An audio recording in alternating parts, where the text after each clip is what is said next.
And a weather note, the National Weather Service says yesterday's 47-degree high was the coldest April 20th in 130 years in Seattle. We could be in the mid-60s, though, by the middle of next week. This is KUOW. Support for NPR comes from NPR stations. Other contributors include Subaru with the 2023 Subaru Forester, featuring standard symmetrical all-wheel drive and safety technology. Love, it's what makes Subaru, Subaru. Learn more at Subaru.com.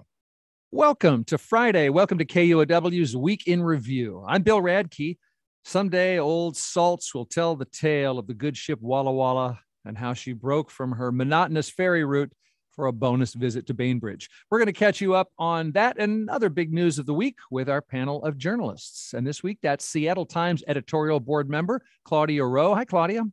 Hey, thanks for having me. Welcome back. Freelance science reporter Jane C. Hu, welcome back. Thanks so much for having me. Puget Sound Business Journal tech reporter Alex Halverson, welcome back. Thanks for having me, Bill. Alex is a tech reporter, so he knows how more than I do about why we're visually represented on YouTube and Facebook. But we have social media people and Bill, to help Alex streaming is a tech reporter, folks. So to help us with that, all you need to do is go to YouTube or Facebook and search KUOW Public Radio. Okay, big news of the week. This week, Seattle's mayor directed police to crack down on the distribution and sale of fentanyl and other synthetic drugs. If you are harming our communities by this activity, we have to coordinate our efforts in making sure that harm stops. And that's dealing with the selling and trafficking of these deadly drugs. We have to hold those people accountable. Mayor Bruce Harrell's executive order, also calls for an overdose response unit within the fire department. Harrell wants to also offer gift cards as an incentive to get people to enter a 12-week treatment program. But that is part of a philosophy to do the outreach and to develop the relationships such that people realize they don't change the way they will die. Harrell says this is all part of a plan to revive downtown and that he'll be rolling out ideas for increasing housing and foot traffic and attracting workers back to downtown offices. And Claudia Rowe, the word you use to describe this is vague. I do think it's vague. The mayor did not set out any kind of real timetable or a budget other than June for a reopening of City Hall Park. So that's something. And important, but I think that being vague could be useful to a politician. Yeah. What do you mean useful in this case? Well, if you don't lay out a specific timetable, you can't be held to account for missing those, your schedule. Mm-hmm. Alex, does what is in the executive order seem effective? Yeah, I think it's fine. But like Claudia is kind of saying, it seems more like a public relations campaign than any sort of significant policy change. Like she said, there's not a real budget. There's not a real timetable we have here. The things he lays out sound very nice, right? Increased foot traffic, better lighting, those sort of natural surveillance things in cities to quell concerns about public safety. But our wine and art gallery walks and increased events, on city streets going to really get people back in a meaningful way, especially if office workers don't materialize like we think they will. I'm not sure. And Jane, we were talking about the repeated discussion of downtown and public safety together. Yeah, I feel like we always are talking about downtown as if it's dying. And sure, there are definitely things about downtown that can be improved, and I am all for those things. But this plan, as Claudia said, sounds pretty vague. Just from hearing this little soundbite, it sounds like we've got 3 separate things going on. Increase services for people who need those services, cracking down on fentanyl dealers, and getting foot traffic. Just feel like 3 completely different things. And yeah, I just kind of feel like maybe if we stop talking about downtown like it's dying, maybe it will be less of a self-fulfilling prophecy. Yeah, or sort of enters like this doomerism mindset. Like you're yelling about how bad downtown is, and then you're going, "Hey, why isn't anybody downtown?" Well, you just told them how awful it is. Right. I can tell you that I was downtown during AWP, the recent writers conference, which was packed, and it felt fine. I mean, I was not downtown in the evening, but it didn't feel in any way like downtown was dying. Not at all. And I don't think anyone at the conference felt that way either, as far as I could tell. Claudia, I was at the same conference and was about to say the same thing. I Maybe had it's never great seen in that one neighborhood. I mean, I would imagine that the conference center would be a hot spot for folks, just in terms of visitors. But yeah, it felt very vibrant to me. And even walking from public transit, just felt like it was lively. Well, we can walk and chew gum here, right? We can identify problems, we can identify crises, but we can also say that, it's fun to be downtown, especially for events, conferences, baseball games, meeting people after work. So I think you're able to thread the needle of doing both. And it sounds like that's what Mayor Harrell's trying to do in his plan. But looping back to it, it just doesn't feel like he's got a lot of the specifics about how we're going to thread that needle in my mind. Well, fentanyl use did kill almost 600 people in Seattle last year. The so-called crackdown, again, there were no specifics on enforcement at this point. The gift cards was more specific and something I hadn't heard of a city doing before. Mayor Harrell is also asking the state to issue sip and stroll permits for First Thursday art walks so people can carry a drink from art gallery to art gallery. Claudia, what'd you think of that? I really doubt that that's gonna be the magic key. I don't think that people are not going to art galleries because they can't drink en route. And it raises the question of, okay, fine, if you're gonna advocate for a sip and stroll, I mean, is it sip and smoke too? Can you just march along with your big joint looking at paintings? I mean, it just seems like if you're gonna have one, how could you not have both now that that's legal too? Mm-hmm. Why are you carrying alcohol between art galleries? That's right. I mean, is it like people on a boat think that they're supposed to drink and play loud music? Like that's what you're supposed to do. I know I'm living life to the fullest because I'm playing Bob Marley on a lake and I'm sloshing Chardonnay as I try to walk down Yesler Way. I'm a winner. Well, and again, that's the novelty of it, right? And that's what kind of makes it feel more like a PR campaign than big policy change. Yeah, it's going to be fun every Thursday to have this wine and art gallery walk, but is that going to get people walking downtown throughout the day, throughout the evening, every day? I don't know. It just doesn't feel as sustainable. Clearly showing my hand here at being a not very fancy person, but I didn't even know you could bring wine into an art gallery. Honestly, wouldn't you be afraid you'd be spilling wine on the beautiful artwork? But it's a protest. You slosh wine onto an artwork. It's like a Banksy thing. Yeah, exactly. By the way, just the word stroll, it sounds so smooth. It's a good word for allowing a glass of wine, because if you're strolling, then you're just rolling smoothly. But walking involves bouncing up and down and sloshing the Pinot Noir. I'm just warning you if that's your thing. Okay. Anything else on? Do we about cover that? We basically said it's ideas to study, to make plans, and we're going to keep hearing more from Mayor Harrell. This is not like a city council passed thing with a budget and all that. Yeah. Okay. So let's pause there. Since we're talking about different drugs, fentanyl and Chardonnay. I want to ask you, Jane. I know you are on the psilocybin beat, and That's the right. Washington legislature approved a bill to do something to ease the availability, eventually, maybe, of the so-called magic mushroom psychedelic psilocybin. Will you tell us what the legislature has done? Yes. So I will say that the bill is currently on Governor Inslee's desk. We're waiting to see if he will sign it.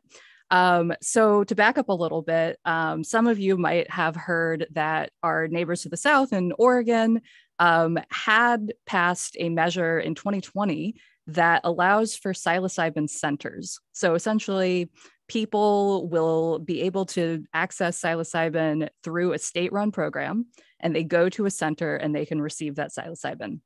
Washington's bill initially was to basically copy Oregon and do something very similar. However, in the course of going through Senate committees, that bill got walked back a little bit. So now instead, what that bill says is that we're going to study. We're going to have a group that will look into whether we want to implement the same thing. So actually something similar to that was proposed last year, didn't make it very far. So the fact that it's now on Governor Inslee's desk is noteworthy. And the other thing that that bill does would be to create a pilot program at the University of Washington to have veterans and first responders who have PTSD receive psilocybin therapy. Now, is there anything? Oh, sorry. Go ahead, Claudia. Sorry, Jane. In that program and in Oregon, when you access the psilocybin, do you have to stay at that site? When you use it, do you have to stay there? Yes, there are guidelines for how much you can receive per session, and also, you got to hang out there for a little bit just to make sure that you're clear to go at the end. Oh, but so you can hang out, but once you're okay, you can go out and experience nature or do whatever you want to do with your stuff?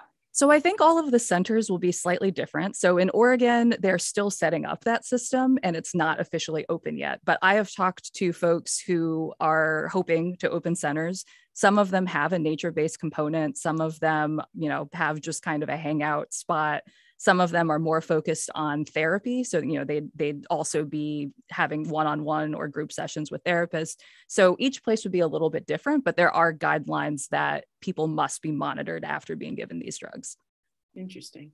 Is there anything in the legislation that, this is a pilot program now, if it's successful or if they get what they want out of the program, is anything in that bill trigger the legalization of services, or are we going to have to go through more legislation? I believe there will need to be more legislation, but I think the noteworthy thing here is essentially that if this bill is signed, that Washington would be committing some resources and funding to actually look into this officially.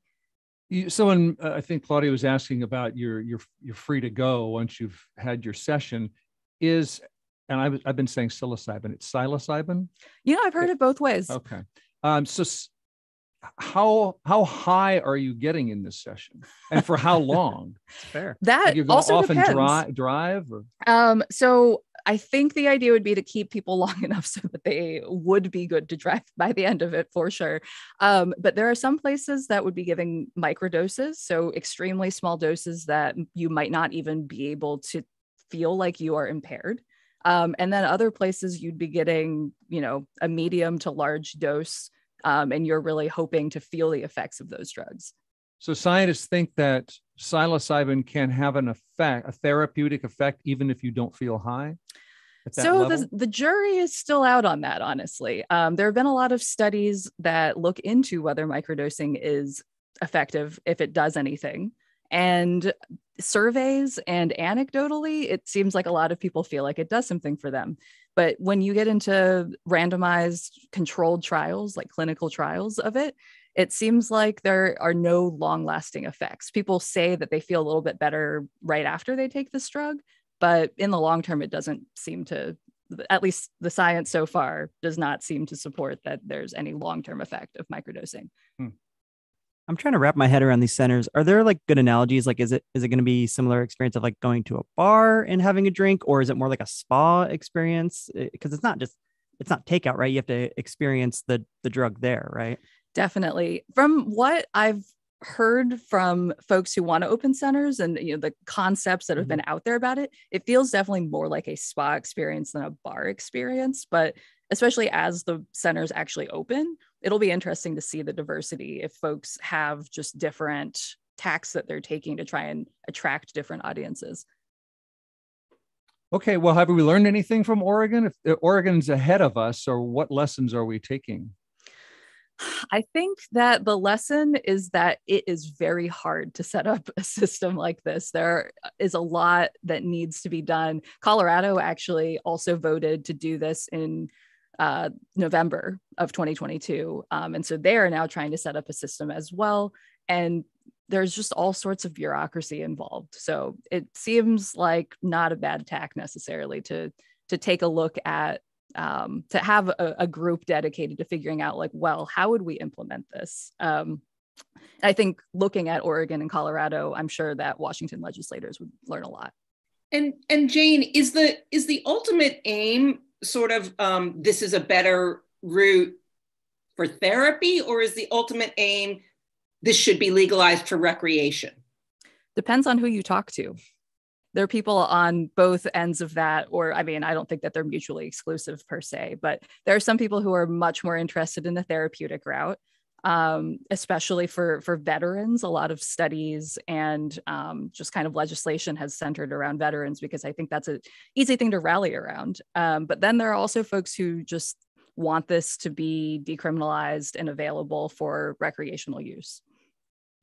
All right. So right now it's early days in Washington State. Fund a study.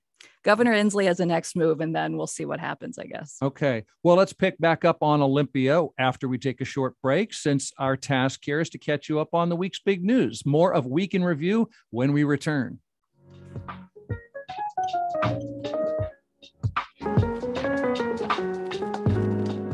Support for KUOW comes from Maxwell Graham, personal injury attorneys dedicated to advocating for injured people and their loved ones. More information at maxwellgraham.com. Imagine you're teaching a class, and all of a sudden, your mind goes blank.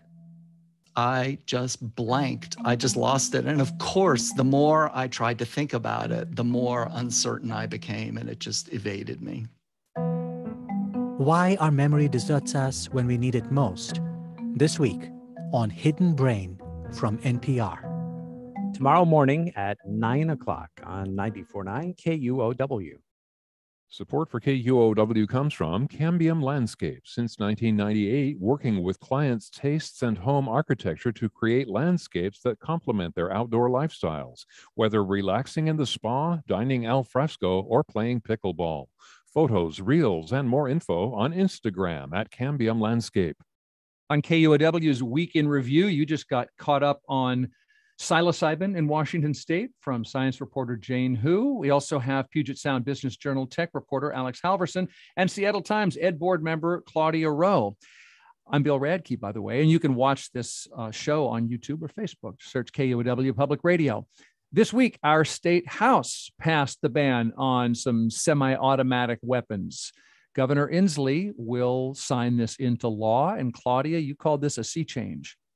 Yeah, I think it is, because the ban on selling assault rifles is part of a larger package of legislation, which also includes, we have a lot of things. We have a 10-day mandatory waiting period now for buying handguns. We have requirements to show proof of training. We have a safe storage law, which is prior to this session. And this session, we also have a right enshrined in state law now to enable individuals, as well as the state attorney general, to go after the firearms industry if they feel they can prove that it's acted irresponsibly. The reason it's a sea change is because I remember very clearly, as recently as 2007 or 8, reporting a story where a teenager had stolen his father's rifle at home and accidentally shot and killed his brother. And at the time, just even the suggestion, this is like 2007 or 8, even the suggestion of a safe storage law was just laughed out of the room, let alone an assault weapons ban. And here we are, 15 years later, with this suite of quite aggressive legislation that really places Washington kind of well ahead of many, many other states. Not all. We would be one of 10 now with a ban on selling assault weapons. But that is a massive change in a comparatively short amount of time. And I think it's a result of what we see going on nationally, something that looks out of control. And yes, this is a ban on selling and I think manufacturing, distributing, not owning these weapons. Correct. Yeah, importing. And I think that's an important distinction, right? People are going to wonder if this is going to be maybe overturned by the Supreme Court like the New York State gun law was. But again, that's different because that was really a law centered around concealed permits, people's right to carry, possession. And this isn't a law about possessing a gun. I don't think it's in the language at all. It's really just about the manufacturing, buying and importing of a gun. I just find it really fascinating, sort of as a signal of a cultural change in Washington State, which has long been very much about gun rights and, sort of individual rights. And to see this kind of legislation coming kind of increasing momentum in the last decade or even fewer years is of note. How wide a cultural change do you think that is, though? Is that just some state lawmakers who moved over into the yes column and feel that they won't lose their jobs? Or do you think Washington State as a whole is really changing its mind, Eastern included, in the more conservative parts of Western? It's a good question, but of course it's the voters who put, these legislators into office, to your point. So I do think there will be legal challenges. I anticipate that. I also think just because there will be legal challenges doesn't mean you shouldn't act.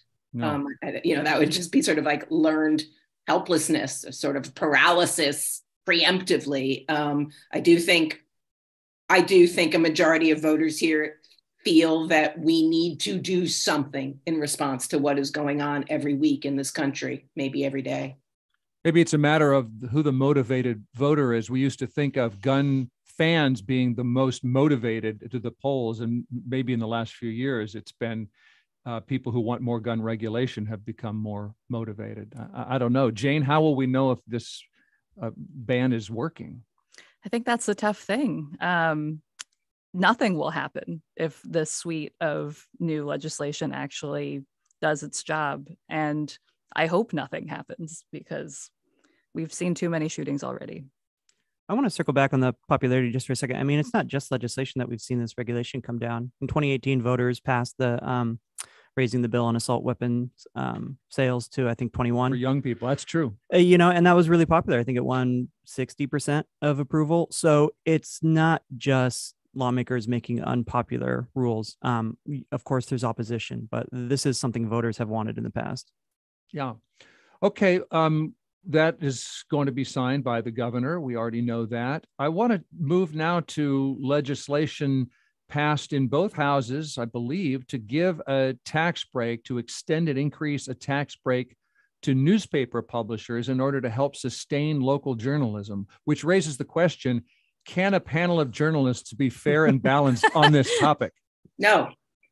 We might be too cynical. I don't know. There's that. How, Claudia, do you know the details of the tax break? Well, not in tremendous depth, but I wouldn't claim to be, unbiased on this one. I do think you are an editorial board member. I do think, from what I understand, the projection is it'll cost about $1 million a year. This tax break costs the state $1 million a year to offer these breaks to about 164 news agencies, news outlets, and considering the fact that local news is responsible for some enormous public good, for exposing tremendous abuse in schools aimed at special needs students, for exposing Seattle's mayor and police chief illegally deleting piles of texts. This is all coming from local news, and I think that increasingly people do understand that local news is a public good for all its gray areas and problems. I think people understand that local journalism is a public good and that the business model is struggling, and we see what happens when local news goes away. So I'm hoping that there's also a cultural shift that happens, and I'm not sure that legislation can help that, and I'm not sure how to make that happen. But I think that we as citizens need to accept that we might need to pay for good information. And I think also companies maybe should consider the public good and not always be looking at the bottom line only. I just am thinking about BuzzFeed News announcing that they are shutting down their Pulitzer winning team. And Because they weren't making enough money. And that's hard. It's hard to know. I think this legislation is definitely a start, but it feels like there are deeper problems here that we'll need to address as a society if we want to keep local news robust.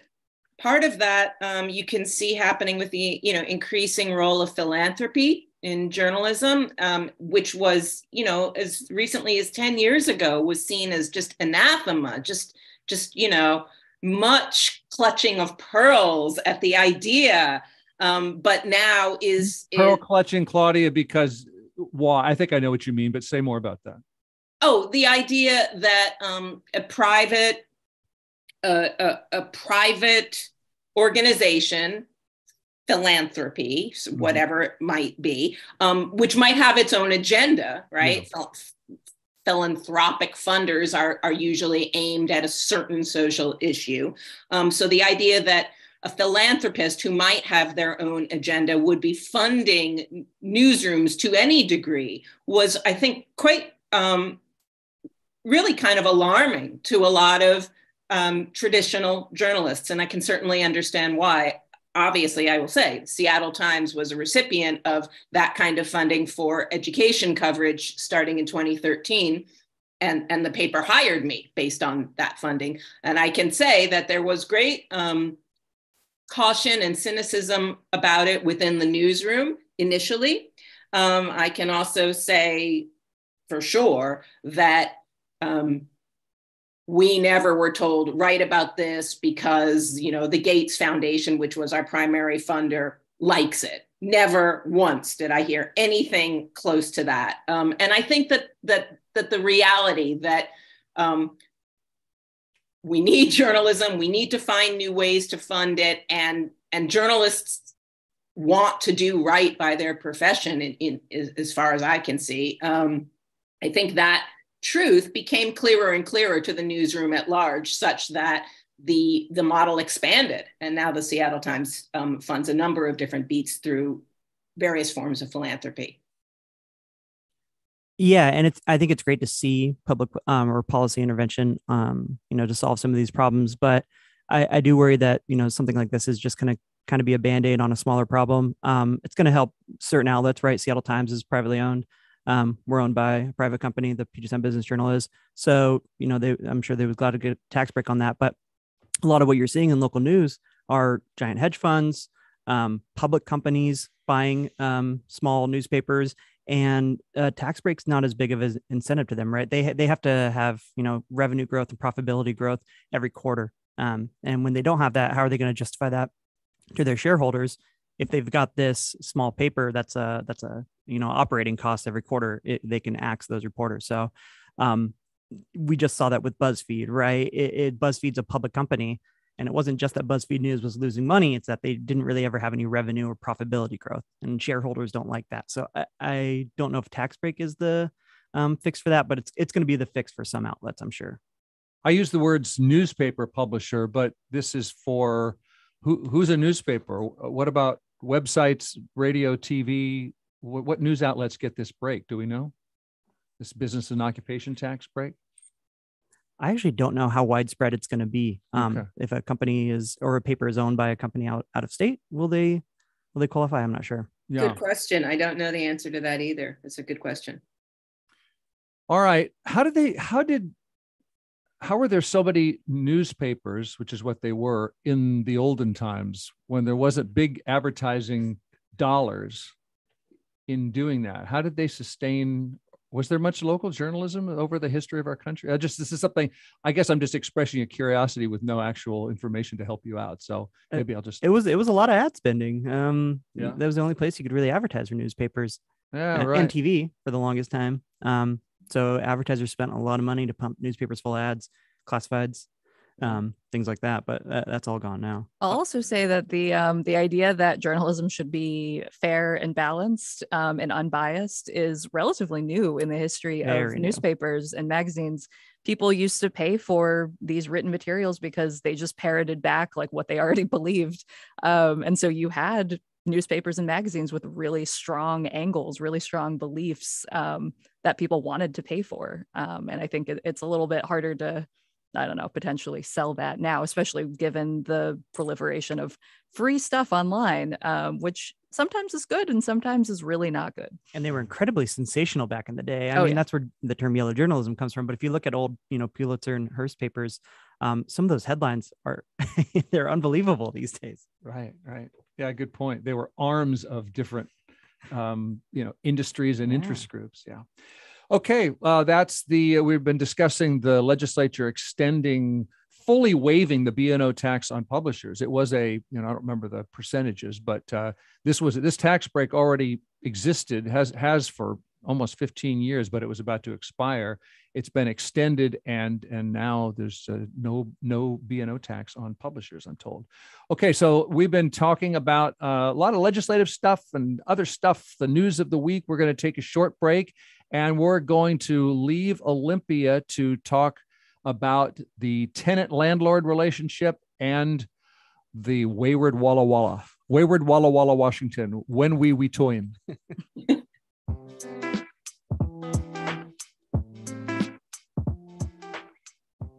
Support for KUOW's car donation program comes from local Kia dealers.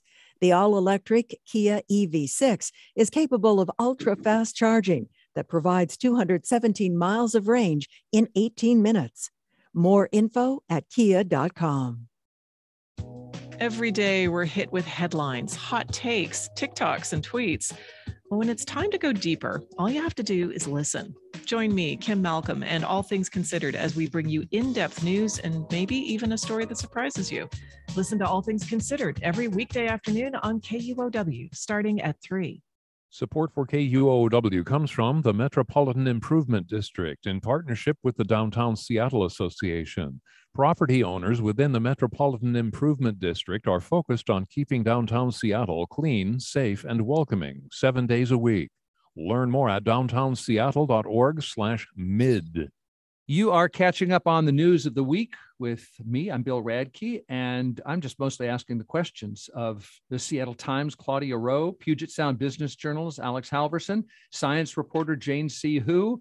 And this week, the Seattle City Council put a cap on the fee that a landlord can charge a tenant for being late on the rent. That cap will be $10 per month if the mayor signs this. Councilor Sarah Nelson had proposed either $50 or 1.5% of the monthly rent, whichever was less, but City Councilor Tammy Morales resisted that. I got that, just a sec. Here's Tammy Morales. These are punitive charges very often for people who are already having a hard time with housing costs. And charging $50 or up to $50 for someone who's struggling to pay rent doesn't serve renters, and it doesn't serve landlords. Maybe landlords would rather decide whether it served landlords, but the $10 cap passed on a 7-2 vote. Claudia, do you think the mayor is going to go along with this? Oh, well, I can't pretend to know what's in the mayor's mind. I do think that the person who wrote the editorial for the Seattle Times editorial made an interesting point in that the $10 cap seems like it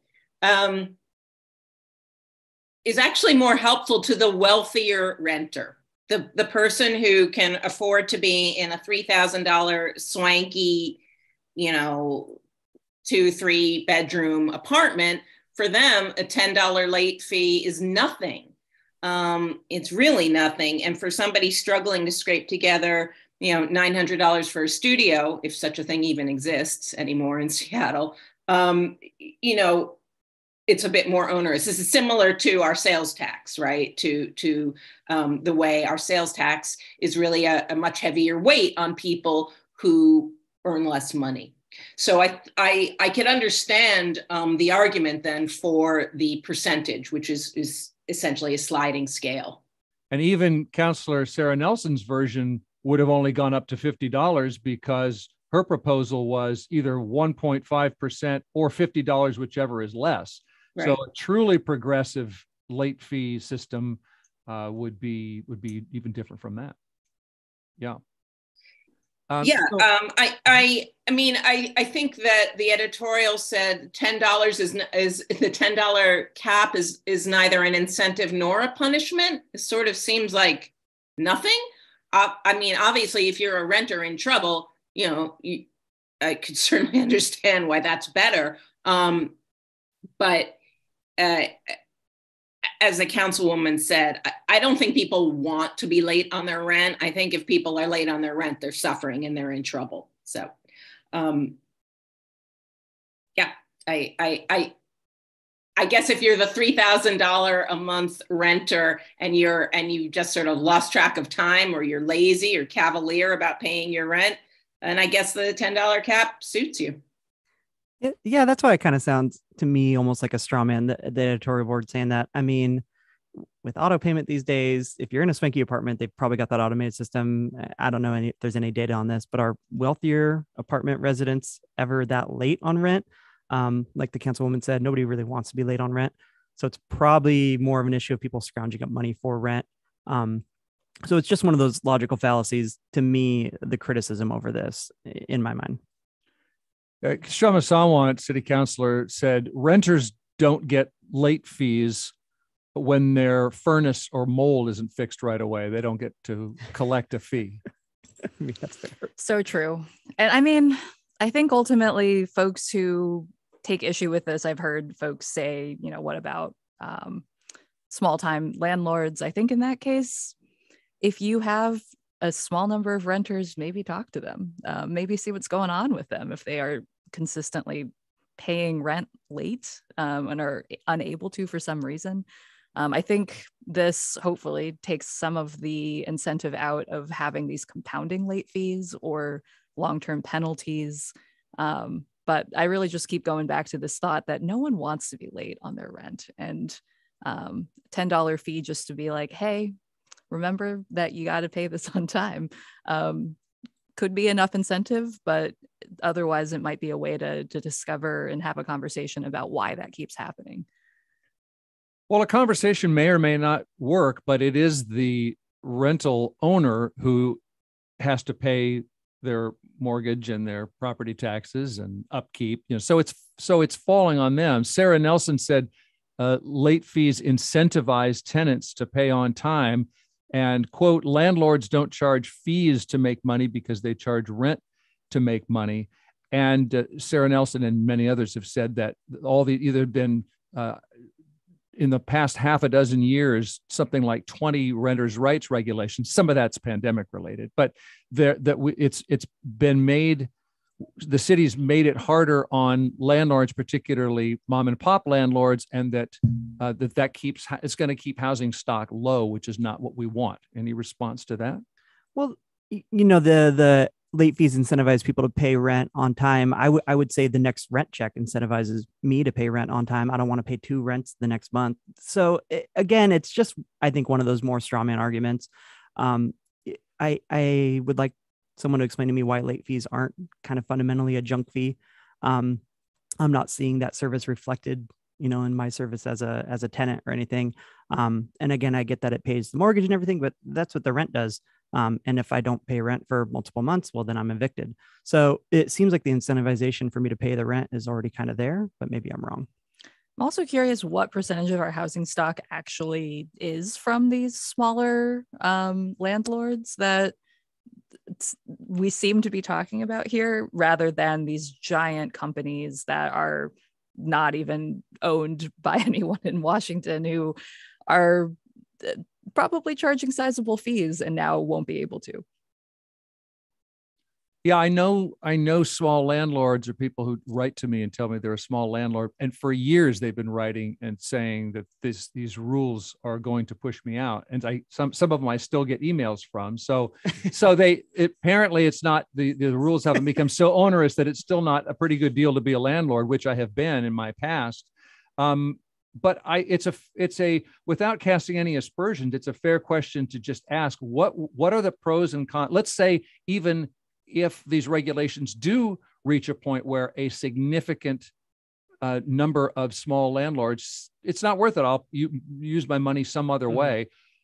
What would be the con? How would that hurt renters versus any benefit that comes to renters from the regulations? That would be a dispassionate way of asking the question. And again, here I am asking a question without being able to answer it. But yeah, Claudia, any more thoughts? Not really. I mean, I think Jane's question gets to the heart of it. Like, I would like to know that too, about, what is the percentage of sort of your mom and pop landlord versus your massive corporate overlord. I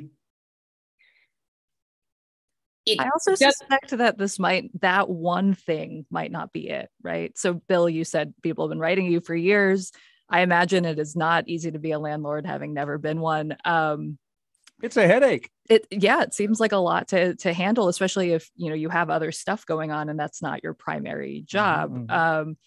I mean, I've seen plenty of rentals in my neighborhood be sold. Just, I don't know why. It could be just that the housing stock is incentivizing selling right now as opposed to renting. It could just be life circumstances. It could be any number of things. And I wonder how much this one little thing would be really driving that big decision to get out of the renting market. I think it's a cumulative effect, but I don't have data to back it up.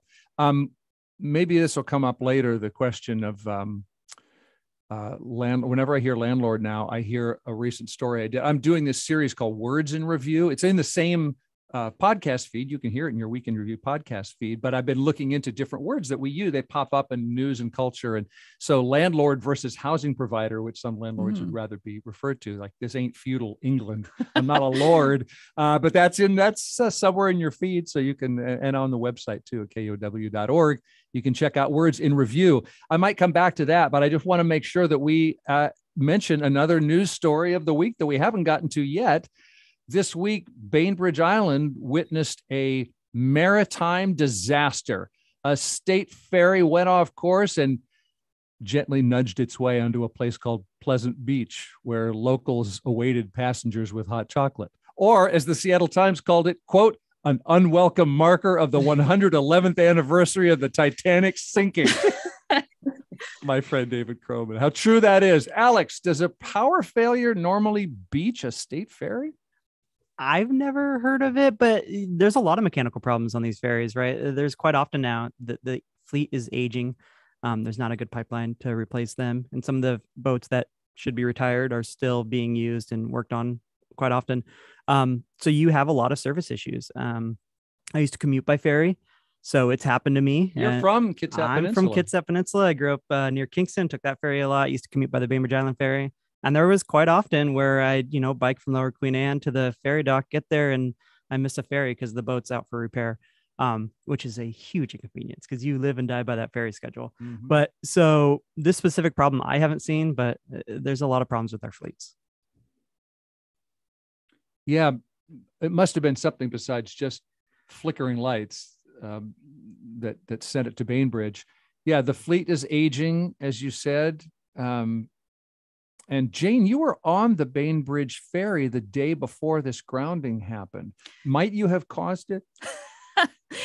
Sorry, everyone. It was me. Okay. Yep. It was definitely me. Yeah, I was on the other Bainbridge ferry the day before. And I actually was, as I was sitting in the car looking up at the ramp, they have these big metal boxes that tell you that there are 100 adult life vests and 10 children's life vests. And I was thinking, I wonder how often those actually get used. And then the next day,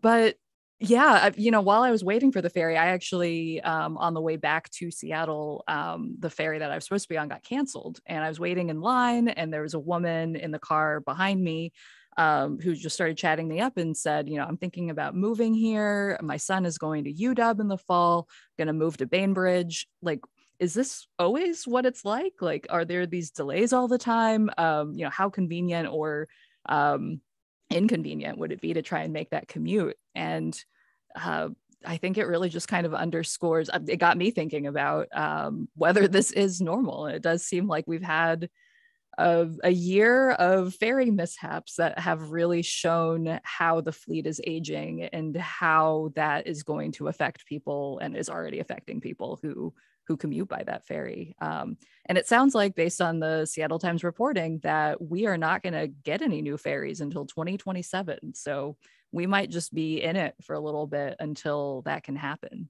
And to kind of underscore the inconvenience of this, I think it's important to note this was the Bremerton to Seattle ferry, which has been on a one-boat schedule for a while, and that's an hour-long route. So taking the boat out of that schedule, I mean, that's hours upon hours of service delays. And yeah, you can drive around from Bremerton to Seattle, but again, that just takes up time. So you're taking out the convenience of what used to be a major metropolitan area. You know, Seattle stretched out to Bremerton. If you've got this fleet that's less reliable, less dependable, people are going to start taking it less, and then you sort of lose that extended metropolitan area. Is there not a boat in the bullpen ready to swap out for the Walla Walla? Well, they do, but if all these boats keep having issues, well, then you're going to have one that's in repair, and the one that was in repair is supposed to be the backup. That's the problem of having such an aging fleet, is you're going to have times where a lot of them are broken down at one time, and hence more service delays. I think it's like half the fleet is at least 40 years old. I think 5 of the fleet of 21 ferries are over 50 years old. It just seems like kind of a problem we could have seen coming. This seems like long deferred maintenance, right? I mean, we could have seen this coming, right? I mean, Alex, does this seem like that to you? Yeah, I mean, people have always been talking about how old the ferries have gotten. It's been an over-reported issue. It's been covered forever, yeah. And our state used to build all of our ferries, right, at Todd Shipyards, which then got taken over by Vigor several years ago. And the state is now, haven't they approved this, that they're going to send bids out of state? So your Washington State ferry might be built elsewhere? Yeah, the Seattle Times covered this. David Croman did. And I believe he reported that they're in the process of rebidding the contracts right now. The negotiations with Vigor sort of broke down. So again, that's taking jobs out of Seattle, building these ships. I can only imagine it's going to prolong the process and delay it as well. And it's more expensive to build a ferry boat here. Is that just because of that wages are higher here, or there's more regulation here, or just that Vigor was taking advantage of its near monopoly and charging us a lot of money? Croman quoted a boat builder saying, saying it's about 20% more costly to build boats here because of environmental regulations, because of a higher cost of living, higher wages, 20% more than it would be, say, I think he was saying in the South US. So, yeah, we have a problem. Yes. And the whole process has gotten a lot more expensive than the last time they built a lot of boats, right? Between 2000 and 2010, they didn't build any boats. So look at the price of just steel pre-2000 compared to now. I mean, it's multiplied a lot since then. Will these all be electric ferries, the new ones? I think they're supposed to, right? That's what I read. Be kind of cool. We just need to have a boat with no electricity so that a power failure can never send I was about to say, we just had a power outage. Do we want electric ferries? Yeah, right. But one more thing on ferries. I lived on Vashon for a time, 30 years ago, more than that. And I just want you to know, if you're not old like I am, that ferries used to be, I think I've said this before on the show, I carried around the paper schedule in 1982 because the schedule meant something. And now I just leave whenever I leave. Between ferries being down, my sister still lives on Vashon. She calls it something like a crap storm. Between the ferries just being down and the ferry lines, I don't pay any attention to ferry schedules anymore. No, growing up at the peninsula, everybody had a paper schedule on their refrigerator. Yes. Every single house in Kingston and Paulsbo. Exactly. So there's a money saver right there. Don't bother having schedules. Okay. I do want to find out what's made you smile this week. I'm going to leave you with one, since I brought up my Words in Review podcast, where I pick up on a word or phrase in the local news. landlords, dive bars, icons. This week, you're going to meet Seattle author Claire Dederer, whose new book is about what it's like to love an artist who turns out to be an allegedly nasty or predatory person. Think Woody Allen, Roman Polanski, Michael Jackson, R. Kelly, Hemingway. The book is called Monsters, A Fan's Dilemma, and we discuss the word monster, the word obsession, and the word genius, usually used to describe men, like Picasso. He has this kind of divine inspiration, that there's a muse, that there's something flowing through him that helps create this very fluid, exciting work. And license sort of comes alongside that. If you have this external force sort of feeding you and making you make this incredible work that people love and also is making a lot of money, then your other impulses start to become protected. You don't want to turn off whatever it is that's flowing through this guy. And if it's his freedom means like making Guernica, but also putting out a cigarette on someone's cheek, it's all this very male energy that is for good or ill. Claire says the word genius is a hall pass. And you can hear that conversation in my podcast, Words in Review, which you hear in your Week in Review podcast feed. Okay, time to wrap up the show and give listeners something to smile about. Alex, what made you smile this week? So the Mariners are losing, familiar, but Julio Rodriguez, I guess, now has a trident when he hits a home run. I don't know if it's the whole team thing, but that did make me smile. Yes, a trident being a reference to the Mariners logo. And absolutely. The Mariner. Is that trident too heavy or something? Because the Mariners hitters don't seem to want to hold it so far. Yes, maybe it's a curse. I don't know, but I like it. It's been so cold. You don't want to hold something metal. So that's just disincentivizing an offense. Jane, anything making you smile? Speaking of Seattle sports, I am an avowed San Jose Sharks fan. So I was excited when the NHL came to Seattle.